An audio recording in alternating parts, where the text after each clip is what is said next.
لیکن بعد ازاں مارسی نے اسے یہ کہہ کر روانہ کر دیا کہ وہ سپہر کے بعد اسے آ کر لے جائے گا۔ اب وہ مارسی نہیں تھی بلکہ ایک مسلمان دوشیزہ غزالہ تھی، لیکن ابھی اسے اپنا یہ نام اپنی ماں اور ابو جعفر سے چھپانا تھا۔ سپہر کے بعد اکبر مارسی کو لینے کے لیے آ گیا اور مارسی قاسم کے تمام اہل خانہ کے ساتھ پیار اور محبت کی بے تکلفی میں بہت سا وقت گزارنے کے بعد اپنے گھر لوٹ گئی۔ اگلی صبح طاہر قونیہ کے لیے روانہ ہو چکا تھا۔ اس نے صرف اپنی بیوی کو اتنا بتا دیا تھا کہ وہ عشاء کوچک سلطان سے ملنے کے لیے جا رہا ہے تاکہ قاسم کی رہائی کے لیے کچھ کر سکے۔ اس نے ساتھ ہی اپنی بیوی کو ہدایت کی کہ فی الحال اس کی روانگی سب سے پوشیدہ رکھی جائے۔ سکینہ نے اسے نماز فجر کے بعد پوری تیاری کے ساتھ روانہ کیا۔ ادھر مارسی قاسم سے ملنے کے لیے بے چین تھی۔ آج صبح ہی اس نے فیصلہ کیا تھا کہ وہ قصر سلطانی جا کر کسی نہ کسی طرح قاسم سے ملنے کی کوشش کرے۔ قصر سلطانی میں مارسی کا آنا جانا کوئی نئی بات نہیں تھی۔ وہ البانوی کنیز مارتھا کی بیٹی تھی اور سکندر کی پسند، لیکن آج صبح وہ گھر سے روانہ ہونے لگی تو اس کی ماں نے اسے روک لیا۔ اے لڑکی، یہ تو پھر کہاں چل دی پوچھے بتائے بغیر؟ مارسی کو ماں کا روکنا بہت برا لگا۔ اس نے مڑ کر ماں کو دیکھا۔ یہی نزدیک ہی جا رہی ہوں، قصر سلطانی تک۔ مارسی نے غالباً محل میں موجود اپنی کسی سہیلی کا ذکر بھی کیا، لیکن آج مارتھا کے تیور ہی کچھ اور تھے۔ وہ انتہائی سخت لہجے میں بولی، خبردار، تو کہیں نہیں جائے گی۔ تجھے معلوم ہے کہ تو البانیہ کی ہونے والی ملکہ ہے؟ کل تو سکندر کے ساتھ البانیہ کے تخت پر بیٹھے گی۔ کچھ اپنی حیثیت کا خیال کر۔ یہ تو کہاں گھومتی رہتی ہے دن بھر؟ میں نے آج صبح بھی اکبر کو 1-2 دن کی چھٹی پر بھیج دیا ہے۔ مارسی اپنی ماں کے جملے سے ٹھٹک کر رہ گئی اور کسی انجانے خوف سے اس کا دل دھڑکنے لگا۔ اسے ایسے لگا جیسے یہ باتیں اس کی ماں نے نہ کی ہوں بلکہ اس کی ماں کی زبان میں ابو جعفر بول رہا تھا۔ اس نے سوچا کہ اس کی ماں ایسے تو نہ تھی۔ اس کی ماں نے اسے بہت لاڈ پیار اور ناز و نام سے پالا تھا۔ ایک دم اس کے دل میں غصے کی کیفیت پیدا ہونے لگی۔ اسے ابو جعفر پر غصہ آ رہا تھا۔ اس نے فیصلہ کیا کہ وہ قصر سلطانی ضرور جائے گی۔ چنانچہ اس نے کہا، ماں اب ایسا بھی کیا اندھیر ہے، میں محل تک ہی تو جا رہی ہوں، پیدل بھی جا سکتی ہوں۔ مجھے ملکہ سروین سے بھی ملنا ہے اور سربیائی کنیزوں سے بھی، بہت دن سے ادھر جانا نہیں ہوا۔ مارسی نے ماں کی دکھتی ہوئی رگ پر ہاتھ رکھ دیا۔ سربیائی شہزادی سروین اور اس کی کنیزیں مارتھا کے لیے بہت اہم تھیں، خصوصاً ملکہ سروین کی کنیزیں عیسائی ہونے کے ناطے مارتھا کو بہت زیادہ عزیز تھیں۔ مارتھا نے مارسی کی زبانی ان کا ذکر سنا تو خاموش ہو گئی اور مارسی کو جانے کی اجازت دے دی۔ مارسی گھر سے نکلی اور پیدل ہی قصر سلطانی کی جانب چل دی۔ وہ راستے میں سوچ رہی تھی کہ ملکہ سروین سے ملنا بھی قاسم کی رہائی کے سلسلے میں مفید ہو سکتا ہے۔ حالانکہ پہلے اس کے ذہن میں یہ خیال تھا کہ وہ اپنی سہیلیوں کی وساطت سے براہ راست شہزادہ علاؤالدین کے ساتھ بات کرے گی، لیکن اب وہ سوچ رہی تھی کہ سربیائی شہزادی سروین، جو اب سلطان مراد خان ثانی کی ملکہ تھی، قاسم کی رہائی کے سلسلے میں زیادہ بہتر کردار ادا کر سکتی ہے، کیونکہ وہ جانتی تھی کہ دونوں شہزادے یعنی شہزادہ علاؤالدین اور شہزادہ محمد ملکہ سروین کی ایک ماں کی طرح عزت کیا کرتے تھے۔ ملکہ سروین سربیا کے بادشاہ لارڈ سٹیفن کی بیٹی تھی۔ سربیا کا بادشاہ سلطان مراد خان ثانی کا دیرینہ اور وفادار دوست تھا۔ اس نے سلطان مراد خان ثانی کے ساتھ اپنی وفاداری کا اظہار کرنے کے لیے اپنی بیٹی شہزادی سروین اس کے عقد میں دے دی تھی۔ شہزادی سروین اپنی کئی کنیزوں کے ہمراہ ادرنا میں دلہن بن کر آئی تھی۔ مارسی محل میں داخل ہوئی تو سیدھی محل سرا کی جانب چلی گئی۔ سرا میں اس کی ملاقات سب سے پہلے ملکہ سروین کے خاص خواجہ سرا سے ہوئی۔ خواجہ سرا سے اسے معلوم ہوا کہ ملکہ اس وقت عقبی باغ میں شاہی پرندوں کو دانہ ڈالنے میں مصروف ہے۔ مارسی ملکہ سروین سے گاہے بگاہے ملتی رہتی تھی، چنانچہ وہ بے دھڑک عقبی باغ کی جانب بڑھنے لگی۔ ملکہ نے مارسی کو آتے دیکھا تو مسکرائی۔ خوش آمدید، آج تو ہماری البانوی بہن آئی ہے۔ ملکہ کی زبان میں شکر جیسی حلاوت تھی۔ ملکہ کے لہجے سے مارسی کا حوصلہ بلند ہوا اور اس نے کہا، ملکہ معظمہ، آپ کی محبت کبھی کبھی محلات میں کھینچ لاتی ہے، ورنہ بزم شاہی میں غریبوں کا گزر کیا مانی۔ ملکہ نے چونک کر مارسی کی جانب دیکھا اور مزہ لیتے ہوئے کہا، سبحان اللہ، آج تو مجھ کو انبر میں لپٹی باتیں کر رہی ہو، لگتا ہے کوئی چوٹ کھا کے آئی ہو۔ مارسی زیر لب مسکرا دی اور سر کو جھٹکتے ہوئے کہا، ملکہ معظمہ کی پاکیزہ زبان سے سبحان اللہ کا لفظ سن کر لگتا ہے کہ ملکہ معظمہ اسلامی معمولات میں دلچسپی لے رہی ہیں۔ ملکہ نے بلا جھجک کہا، کیوں نہیں، اسلام کے ساتھ ہماری دلچسپی روز اول سے ہے۔ ہمارے والد محترم لارڈ سٹیفن بھی دل سے مسلمان تھے، یہی وجہ ہے کہ وہ ترک سلاطین کی 3 نسلوں تک سلطنت عثمانیہ کے دستے راست رہے۔ اب مارسی بہت ہی پیار بھری نظروں سے اس باوقار اور حسین ملکہ کو دیکھ رہی تھی۔ کچھ دیر بعد ملکہ نے دریافت کیا، سناؤ مارسی، کیسے آنا ہوا؟ لگتا ہے آج تم ہم سے کچھ مانگنے آئی ہو۔ مارسی نے حیرت سے پلکیں پٹپٹائیں اور مسرت بھرے لہجے میں کہا، عجیب ملکہ معظمہ، بہت عجیب، آپ تو دلوں کے حال جان لیتی ہیں۔ دلوں کے حال صرف اللہ جانتا ہے، ہم نے صرف تمہارے چہرے کی تحریر پڑھی ہے، وہ تم نے سنا نہیں کہ چہرے کھلی کتاب کی طرح ہوتے ہیں؟ ملکہ نے ایک نرم سی مسکراہٹ کے ساتھ کہا۔ اب مارسی نے مدعا بیان کرنا چاہا۔ ملکہ معظمہ، آپ نے غالباً سنا ہوگا کہ سلطان معظم نے ایک عرب نوجوان کو شاہی سراغ رساں مقرر کیا تھا۔ لگتا ہے اس سراغ رساں نے تمہارے دل کا سراغ لگا لیا ہے، کیوں کہیں دل تو نہیں دے بیٹھی اس عرب نوجوان کو؟ مارسی کا چہرہ حیا سے تمتما اٹھا، اس نے پلکیں جھکا لیں اور کچھ دیر توقف کے بعد کہا، ملکہ معظمہ کی نگاہیں سب کچھ دیکھ لیتی ہیں، لیکن اس وقت میں سلطنت عثمانیہ کی بقا کا سوال لے کر آئی ہوں۔ مارسی کی بات پر ملکہ چونک اٹھی اور فوراً کہا، خدا نہ کرے کہ سلطنت عثمانیہ کو کچھ ہو، تم کون سا مسئلہ لے کر آئی ہو؟ مارسی نے کسی قدر جھجکتے ہوئے عرض کی، ملکہ معظمہ، وہ عرب نوجوان جسے سلطان معظم نے ادرنا میں ہونے والی سازش کا سراغ لگانے کے لیے بطور خاص مقرر فرمایا تھا، اس وقت ایک غدار کے بہکاوے پر شہزادہ علاؤالدین کی قید میں ہے، جبکہ وہ غدار سلطنت کے خلاف کسی خطرناک سازش میں مصروف ہے۔ ملکہ کی تیوری پر بل پڑ گئے اور اس نے بے حد سنجیدہ لہجے میں کہا، کون ہے وہ غدار جس نے شہزادہ علاؤالدین کو بہکا دیا؟ مارسی، تم ہوش میں تو ہو؟ تمہیں معلوم ہے تم کیا کہہ رہی ہو؟ تم ایک ترک شہزادے اور ولی عہد پر الزام لگا رہی ہو۔ ملکہ کی بات مکمل ہوئی تو مارسی نے ایک نئے عزم کے ساتھ کہا، ملکہ معظمہ، میں صرف الزام نہیں لگا رہی ہوں بلکہ یہ کہہ رہی ہوں کہ شہزادہ علاؤالدین نے قاسم بن حشام کو شاہی زندان میں بند کر رکھا ہے۔ ملکہ معظمہ، اس وقت ادرنا کو قاسم بن حشام کی ضرورت ہے، آپ خدارہ کچھ کیجئے، کہیں ایسا نہ ہو کہ سلطان معظم کی عدم موجودگی میں ابو جعفر ادرنا کی گلیوں میں بغاوت پھیلا دے۔ اب ملکہ کی آنکھیں حیرت سے پھٹنے لگیں، اس نے کسی قدر تیز لہجے میں کہا، ابو جعفر؟ کیا یہ وہی شخص تو نہیں جس کی آنکھوں کی رنگت لاطینی اقوام کی طرح نیلی ہے اور جو خطیب مغرب کے نام سے مشہور ہے؟ ارے مارسی، اس شخص کا آنا جانا تو تمہاری ماں کے پاس بہت تھا۔ ملکہ ایک دم خلاؤں میں گھورتے ہوئے کچھ سوچنے لگی۔ اسے یاد آیا کہ ایک زمانے میں مارتھا اور ابو جعفر شہزادی سروین پر جذباتی ڈورے ڈالنے کی کوشش کرتے رہے تھے۔ اس وقت سروین نئی نویلی دلہن تھی، چنانچہ اجنبیت کے دباؤ میں خاموش رہی۔ آج مارسی نے ابو جعفر کی سازش کا ذکر کیا تو ملکہ سروین کی آنکھیں جیسے کھل گئیں۔ اس نے گہری سوچ میں مارسی کی بات بھی نہ سنی۔ مارسی کہہ رہی تھی، ملکہ معظمہ، ابو جعفر ہمارے گھر آتا ہے، اسی وجہ سے تو میں اس کی سازش کے بارے میں جانتی ہوں۔ 3 ہفتے پہلے قاسم بن حشام قیصر کے جاسوسوں کا سراغ لگاتے ہوئے ابو جعفر کی گردن تک پہنچ چکا تھا، لیکن شہزادہ علاؤالدین نے سارا معاملہ ہی الٹا کے رکھ دیا۔ اب آپ کچھ کیجئے نا۔ اب ملکہ صورتحال کو سمجھنے لگی۔ وہ سوچ رہی تھی کہ شہزادہ علاؤالدین کے ساتھ کس طریقے سے بات کی جائے۔ اسے مارسی کی بات کا یقین تھا کیونکہ وہ خود ابو جعفر کے کردار سے واقف تھی۔ اس نے سوچا کہ صرف قاسم بن حشام کو چھڑایا ہی نہ جائے بلکہ کسی طرح سے ابو جعفر کو بھی بروقت دبوچ لیا جائے۔ وہ سمجھ رہی تھی کہ اس کے کندھوں پر بہت بڑی ذمہ داری آن پڑی ہے۔ اس نے مارسی سے کہا، مارسی، تمہارا بہت بہت شکریہ کہ تم نے ہمیں ان نازک حالات سے آگاہ کیا، ہم آج ہی کچھ کرنے کی کوشش کرتے ہیں۔ ملکہ کی بات سن کر مارسی نے اطمینان کی سانس لی اور پھر جھجکتے کہنے لگی، ملکہ معظمہ، ایک درخواست ہے۔ ملکہ نے مارسی کی جانب دیکھ کر پوچھا، ہاں ہاں کہو۔ ملکہ معظمہ، میں قاسم بن حشام سے ملنا چاہتی ہوں، وہ یہیں قصر سلطانی کے شاہی زندان میں قید ہے۔ اگر ملکہ معظمہ چاہیں تو داروغہ زندان کو حکم دے سکتی ہیں کہ وہ مجھے جانے سے نہ روکے۔ ملکہ پھر چونک اٹھی، اس نے چند لمحے کے لیے کچھ سوچا اور پھر ایک نئے عزم کے ساتھ بولی، چلو ہمارے ساتھ، ہم ابھی شاہی زندان میں جا کر قاسم بن حشام سے بات کریں گے۔ ملکہ نے پورے جوش کے ساتھ قدم بڑھایا اور مارسی کے دل میں خوشی کے لڈو پھوٹنے لگے۔ شاہی زندان کے داروغہ نے ملکہ سروین کو آتے دیکھا تو اس کی ٹانگیں کانپ گئیں۔ محل کا شمال مغربی احاطہ تھا، اس جانب عموماً محل سرا کی عورتیں نہیں آتی تھیں، زیادہ تر ملازمت پیشہ لوگ محل کے اس جانب رہائش پذیر تھے۔ یہاں شاہی استبل بھی تھا اور محل کا اسلحہ خانہ بھی۔ ایک بہت بڑی عمارت کے وسط میں ایک بڑا سا کمرہ شاہی زندان تھا۔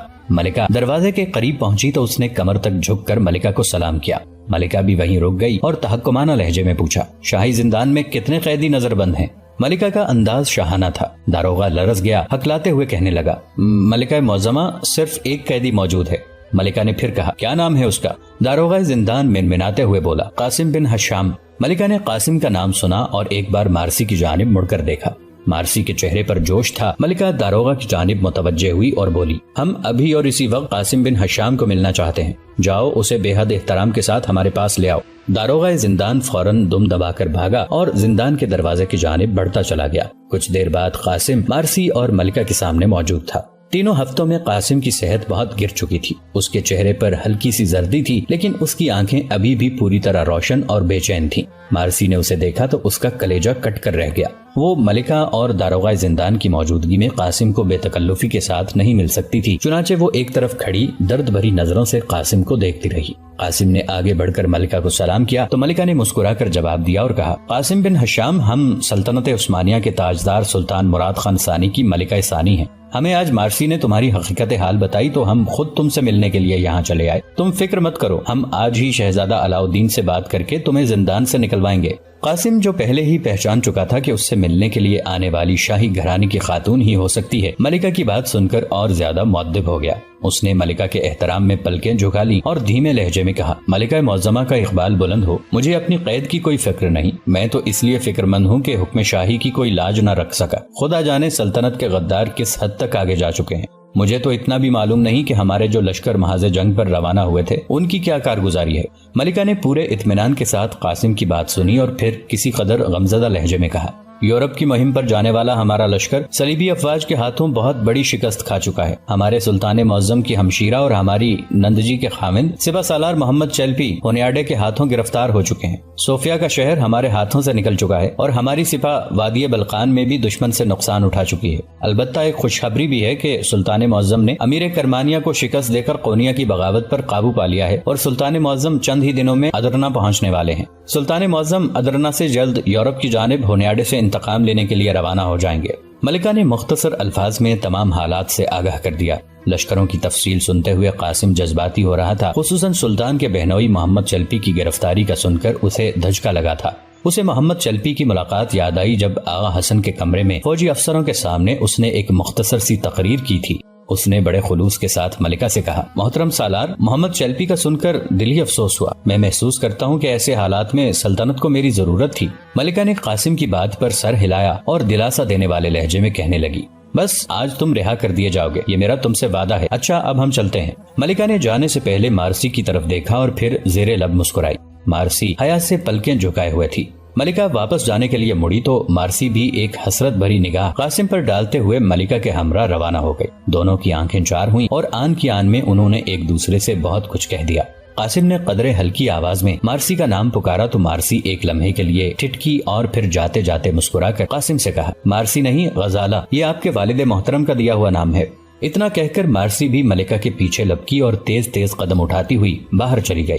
اس کے آخری الفاظ ابھی تک قاسم کے کانوں میں گونج رہے تھے، مارسی نہیں، غزالہ آپ کے والد محترم کا دیا ہوا نام ہے۔ تو گویا مارسی قاسم کے اہل خانہ سے مل چکی تھی۔ قاسم کے دل میں مسرت کی لہر دوڑ گئی۔ ادھر طاہر بن ہشام آندھی اور طوفان کی طرح سفر کرتا ہوا لشکر سلطانی کی طرف چلا جا رہا تھا، لیکن ابھی وہ راستے میں ہی تھا کہ اسے سلطانی لشکر کی واپسی کی خبر ملی۔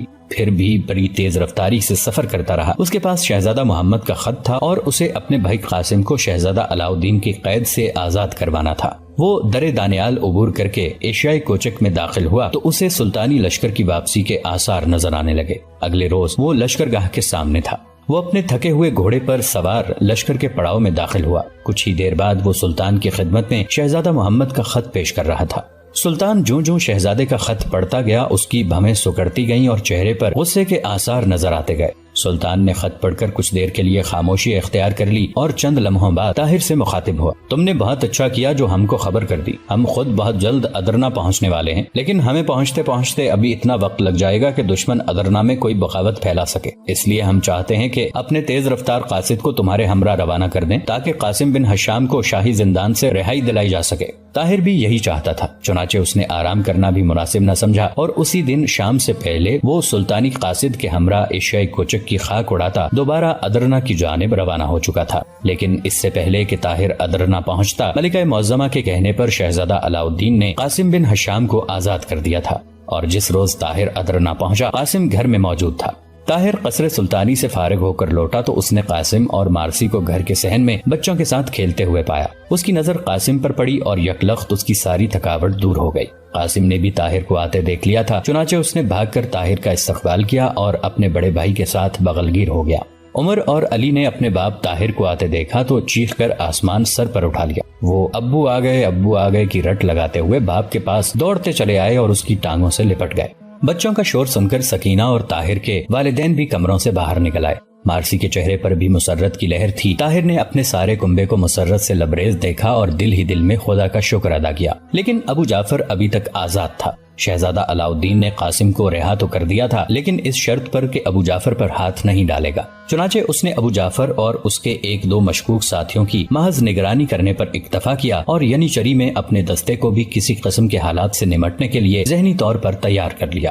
اب وہ سازشی کرداروں کو گرفتار کرنے کی بجائے سلطان کا انتظار کر رہا تھا۔ اس نے شہر میں جگہ جگہ اپنے ماتحت کام کرنے والے ینیچری کے بعض سمجھدار سپاہی پھیلا دیے اور کسی بھی قسم کے حالات کا سامنا کرنے کا عزم کر لیا۔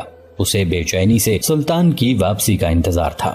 چند ہی دن بعد سلطان مراد خان ثانی کے لوٹنے کی خبر سارے ادرنا میں پھیل گئی۔ زور و شور کے ساتھ شہر کی صفائیاں ہونے لگیں اور دربار شاہی سے منسلک لوگ ذہنی طور پر تیار ہونے لگے۔ ابو جعفر کے دل میں بے حد کھٹکا تھا، خصوصاً جب سے قاسم کو آزاد کیا گیا تھا۔ اسے اپنے بھیانک انجام کا ڈر سا رہنے لگا تھا۔ اس دوران اسے یہ بھی معلوم ہو چکا تھا کہ مارتھا کی بیٹی مارسی قاسم بن حشام کے گھر آتی جاتی رہتی ہے۔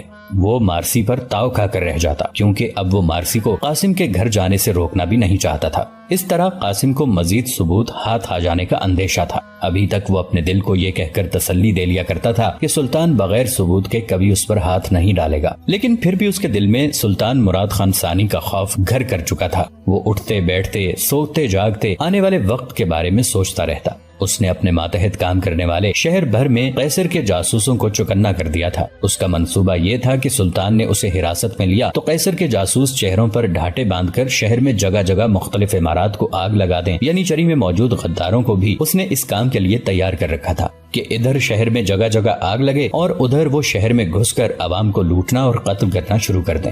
وہ خود ایک پرانا جاسوس تھا اور اس نے کچی گولیاں نہیں کھیلی تھی۔ یہی وجہ تھی کہ اس نے اپنے فرار کا منصوبہ بھی مکمل طور پر سوچ رکھا تھا۔ جو ہی شاہی دستہ اسے گرفتار کر کے قصر سلطانی کی طرف لے جانے لگتا، ینیچری کے غدار سپاہیوں کا ایک خونخوار دستہ اچانک کسی طرف سے شاہی سپاہیوں پر حملہ کر دیتا اور ابو جعفر کو چھڑا لیتا۔ اس نے قاسم بن حشام کو ختم کرنے کے لیے بھی اپنے خفیہ آدمی لگا رکھے تھے، جو ہر وقت قاسم پر نظر رکھے ہوئے تھے اور موقع پاتے ہی اسے قتل کر دینا چاہتے تھے۔ یوں ابو جعفر سلطان کی واپسی کے ساتھ ہی اپنی سازش کے آخری مرحلے پر عمل کرنے کے لیے تیار بیٹھا تھا۔ اب صرف اس کے لیے ایک کام کی منصوبہ بندی باقی رہ گئی تھی، وہ تھا مارتھا کی بیٹی مارسی کو اس کے گھر سے اغوا کرنا اور صحیح سلامت البانیہ کے بادشاہ سکندر بیگ تک پہنچانا۔ یہی وجہ تھی کہ وہ مارسی کو قاسم کے گھر آتا جاتا دیکھتا تو سانپ کی طرح بل کھا کر رہ جاتا۔